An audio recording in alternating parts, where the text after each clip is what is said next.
Good morning and welcome to your favorite channel of healthy food.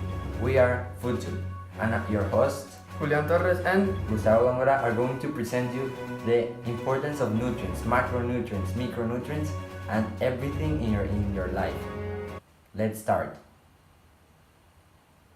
now we're going to ask to a specialist in nutrition, Mr. Oxford Dictionaries, and we're going to ask him what is the definition of a nutrient.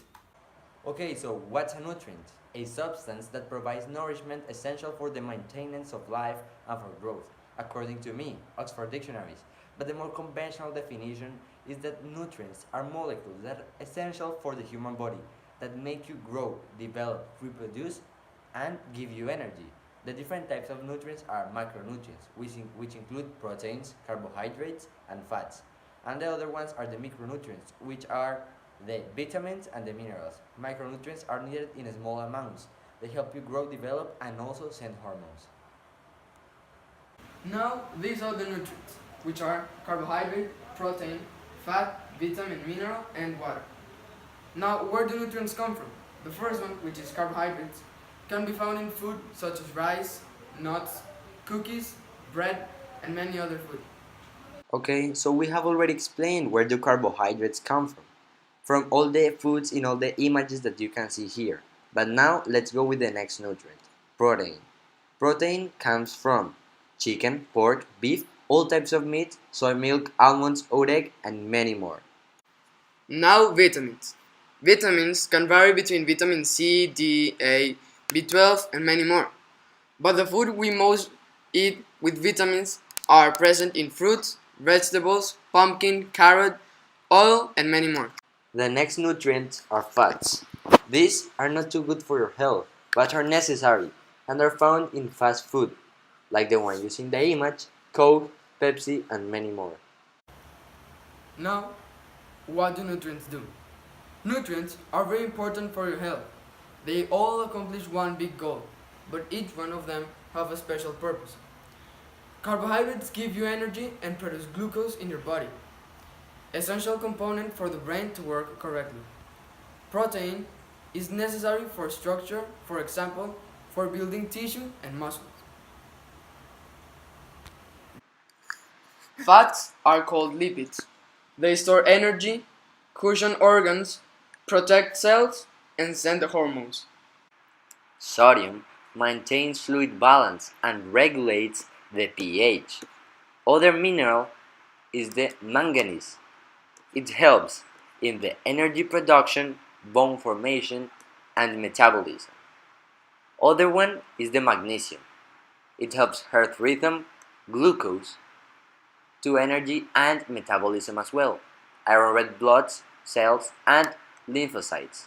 Chloride regulates cell pH and regulates water and electrolytes. A balanced diet is based on a balanced amount of each nutrient our body needs. People with digestive or nutritional disease or conditions have gained this by the fact they haven't eaten the equal amount of nutrients in their food most of the times. Fat nutrients has been abundant in their food diets. As well, a balanced diet is based on the amount of calories people inherit in their bodies. There is a range of calories kids can eat, but they shouldn't eat more because they can develop nutritional problems. The chart of calories limits are the following. Calories provide energy in the form of heat so that our body can function. Children ages 2 to 8 years need around 1000 to 1400 calories. Girls ages 9 to 13 years between 1400 to 1600. Boys ages 9 to 13 years 1000 to 600 to 2000. Active women ages 14 to 30 years 2400 calories. Sedentary women ages 14 to 30 years 1800 to 2000 calories. Active men ages 14 to 30 years 2,800 calories to 3,200. Sedentary men ages 14 to 30 years, 2,000 to 2,600. Active men and women over 30 years, 2,000 to 3,000. And finally, sedentary men and women over 30 years, 1,600 to 2,400 calories. As well, a pyramid exists, which helps explain the amount of food people should eat for each things or similar to it in the day. The least nutrient that you have to eat, in other words, the nutrient that you have to eat the less, are fats, oils, and confectionery, and it must be sparingly or occasionally. The next one are proteins, which are 2 small servings. They include meat, fish, and alternatives. The other one are 3 servings, which are the lactose, like milk, cheese, and dairy. Next is the fruit and vegetables, which need 2 to 4 servings. Then the carbohydrates, which are bread, cereals, and potatoes, which are 4 servings. So the nutritional disorder that we chose was gastroesophageal reflux disease. This is a digestive system disease that consists on acid backing up into the esophagus repeatedly.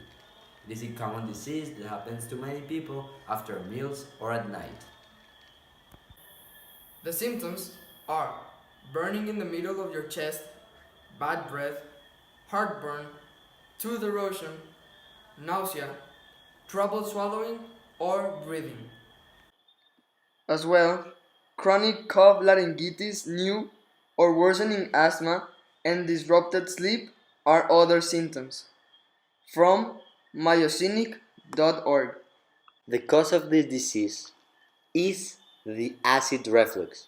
The sphincter down the esophagus weakens and let acid come up. Things like obesity and pregnancy are risk factors, and aspirin, alcohol, and smoking aggravates the situation. Now, how has science affected the issue? Science has affected this issue of gastroesophageal reflux disease by recommending, especially the doctor, to avoid any type of beverage that can weaken the LES. Exams, such as a physical test, are done by the doctor. As well, they recommend to do the test of ambulatory acid probe test for further knowledge of the disease and how developed it is. The next treatments done in hospitals are done by X-rays, endoscopy, and manometry. Antacids that neutralize stomach acid. Antacids such as Myolanta, Rolaids, and Chumps may provide quick relief, but antacids alone won't heal an inflamed esophagus damaged by stomach acid. Overuse of some antacids can cause side effects such as diarrhea or sometimes kidney problems. Medications to reduce acid production. These medications, known as H2 receptor blockers, include cimetidine, famotidine, nisatidine, and ranitidine. H2 receptor blockers don't act as quickly as antacids, but they prove longer relief and may decrease acid production from the stomach for up to 12 hours. And finally, medications that block acid production and heal the esophagus. These medications, known as proton pump inhibitors, are stronger acid blockers than H2 receptor blockers and allow time for damaged esophageal tissue to heal.